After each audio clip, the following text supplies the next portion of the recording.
Breaking news, everyone. Liberal inflation has hit 4.4%.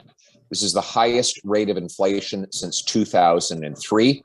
Of course, it follows on $400 billion of government money printing. All of those dollars are chasing after fewer goods and services, bidding up their prices.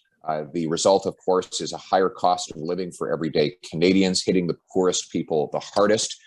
The top line number of 4.4%, of course, is twice the Bank of Canada's stated target of 2%.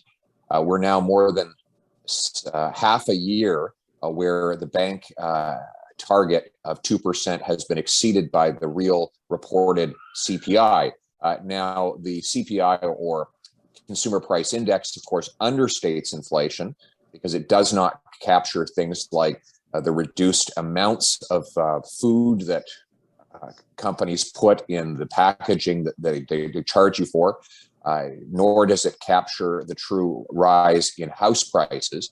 But even with that understated number, we are again breaking decade-long records, and you have to go back to the very beginning of this century to find inflation this high. The essentials of life have become more expensive. Housing prices are up by a third, fuel prices by more than a third, and food prices are ballooning out of control. Just yesterday, Blacklock's reported the price of chicken is up 35% in Newfoundland, butter 42% in Nova Scotia, oranges 17% in Quebec, bacon 19% in Ontario.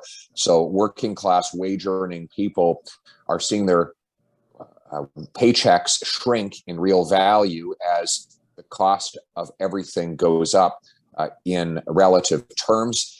Of course, the very rich are rolling in cash. Their assets have inflated in price.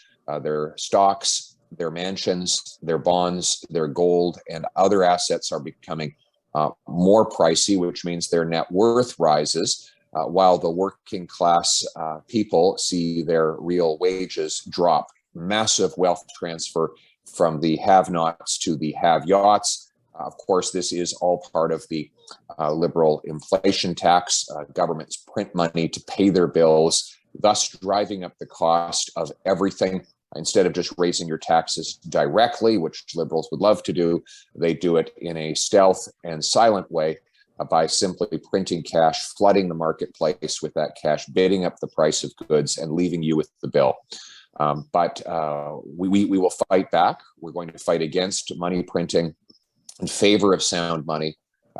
We as Conservatives believe that we should stop creating cash and start creating the stuff that cash buys. Produce more energy, more nutritious food, build more houses, and more. You supply the economy with more goods instead of just more cash, then you can actually lower the cost of living, make life more affordable so that everyday people can get ahead.